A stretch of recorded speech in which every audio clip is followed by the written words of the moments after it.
আপুনি বিপিএফৰ প্ৰত্যেকটা সভা সমিতিত ভাষণ দি আছে। আপুনি সিদিনা অবৰৰ হৈ কথা পাতিছিলে, আজি আকৌ বিপিএফৰ হৈ কথা পাতিছিলে, কিন্তু কিছুদিন পিছত যে আপুনি অন্য এটা দলত নাযাব, তাৰ কি মানে নহয় চাওক, দৰাচলতে এইবোৰ প্ৰশ্ন আপোনালোকে ৰাজনীতি প্ৰেক্ষাপটত চব পচিবল, ইম্পচিবল কেতিয়াও নহয়। কাৰণ আজি হেমন্ত বিশ্ব শৰ্মাৰ কথা কওক আৰু অন্য ব্যক্তিবিলাকৰে কথা কওক, তেওঁলোকে ক'ত আছিল? ছাত্ৰ সন্তৰ্পে তেওঁলোকে ক'ত আছিল? তো এইবোৰ কথা কেতিয়াও মানে আপোনালোকে ভুল বুজিব নালাগে। ৰাজনীতিত সেইকাৰণে কৈছে ইম্পচিবল বোলা বস্তু কোনো নাই, চব পচিবল। তো ইয়াৰ অৰ্থ ইয়ে নহয় যে কি বুলি কয় মই কালি আৰু যাম। কিন্তু এটা কথা কওঁ, মই বিপিএফত পূৰ্বতে ৰফিক আহমেদে VCDCৰ মেম্বাৰ হিচাপে আছিলোঁ প্ৰথমবাৰ যেতিয়া হাগ্ৰামা মহিলাৰী দেৱৰ কাউন্সিল গঠন হয়। আৰু মই মানে মানুহৰ নিচিনা দল বাগৰা নাই। মানুহে মোক ক'ব পাৰে, কিন্তু মই ৰফিক আহমেদে কেতিয়াও দল বাগৰা নাই। মই বিপিএফত আছিলোঁ, তেওঁলোকৰ ওপৰত মনক্ষুণ্ণ হয়, তেওঁলোকৰ মানে কাম কাজত মই ক্ষুণ্ণ হৈ পেলাই মই তেওঁলোকৰ কিছুমান ব্যক্তিৰ ওপৰত চেলেঞ্জ কৰি মই অবৰ সুৰক্ষা সমিতিত জন্ম দিছিলোঁ। যি আমাৰ উন্নত শ্লোগান হ'ব লাগিছিল, সেই সময়তে জন্তু মেজৰিৰ যি ৰাজনীতি চলিছে এই সম্পৰ্কে কি ক'ব? চাওক, ইয়াতে ছেকেণ্ড লাৰ্জেষ্ট আমাৰ ৰিলিজিয়াছ মাইনৰিটি, আৰু যদি ৰিলিজিয়াছ মাইনৰিটি যিফালে ঢাল খাব তো নিশ্চয় সিফালে জয় হ'ব নিশ্চিত।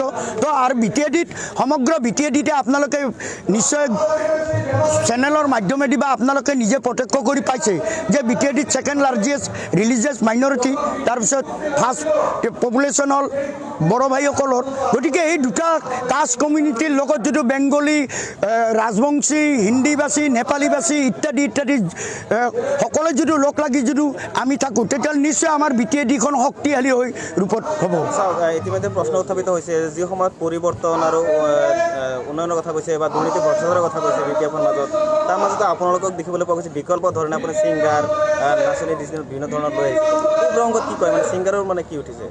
নহয় চাওক, কোনোবা ছিংগাৰ, যেনে ময়ো একালত ছিংগাৰ আছিলোঁ, ময়ো টিভিত বহুত প্ৰগ্ৰাম কৰিছোঁ, ময়ো এজন ছিংগাৰ আছিলোঁ। কাৰণ কিয়, মানুহৰ এটা দলৰ প্ৰতি সকলোৰে নিজস্ব বোলা বস্তু থাকে। এইখন এখন ভাৰতবৰ্ষ, ইয়াতে গণতান্ত্ৰিক দেশ, ইয়াতে নিশ্চয় আমাৰ সকলোৰে গণতান্ত্ৰিক অধিকাৰ আছে, আৰু নিজা নিজা গণতান্ত্ৰিক অধিকাৰ হিচাপে আমি সাব্যস্ত কৰাটো আমাৰ নিজা কৰ্তব্য। লিডাৰৰ অভাৱ হৈছে নেকি ছাৰ? লিডাৰৰ অভাৱ নাই। লিডাৰটো আজিকালি ক'বলৈ গ'লে অলিয়ে গলিয়ে দুনিয়াৰ লিডাৰ আছে। কিন্তু চাওক, আপোনালোকৰ চেনেলৰ মাধ্যমেদি কওঁ যে আমি স্বাস্থ্যমন্ত্ৰীক মই শতবাৰ নমস্কাৰ কৰিছোঁ যে তেওঁৰ মুখেদি ইমান দক্ষ এটা আমাৰ অসমৰ, মই সদায় প্ৰাউড ফিল কৰিছিলোঁ যে স্বাস্থ্যমন্ত্ৰীক লৈ যে অসমত এজন দক্ষ মন্ত্ৰী আছে আমাৰ। কিন্তু সেইজন দক্ষ মন্ত্ৰীৰ মুখেদি যেতিয়া অসমীয়া কথাবোৰ ব্যাখ্যা হয়, তেতিয়াহ'লে মই লজ্জিত হওঁ। বিপিএফ দলৰে দেখোন এইটো বন্ধ হয় আছিল, BPF দলৰ বন্ধু আছিল, বৰ্তমানো আছে। আজিৰ তাৰিখত হাগ্ৰামা মহিলাৰী কালি গৈছিল, দলে বলে গৈছিল যে আমাক উচ্ছেদ কৰক, যিহেতুকে আপোনালোকৰ সতীৰ্থ, আপোনালোকৰ কেবিনেট পৰ্যায়ৰ ব্যক্তিসকলে আমাক উচ্ছেদ কৰি আছে। চাওক, BPF-এ যে কোনো ৰাজনীতি কৰা নাই, ইয়াতে জল পট প্ৰমাণ। কাৰণ ইয়াতে কোনোবাই মেকুৰীৰ কথা কৈ আছে, কোনোবাই পামজোৱা বেলুনৰ কথা কৈ আছে। তো এজন দক্ষ মন্ত্ৰীৰ মুখেদি এইবোৰ শোভা নাপায়, পায় জানো?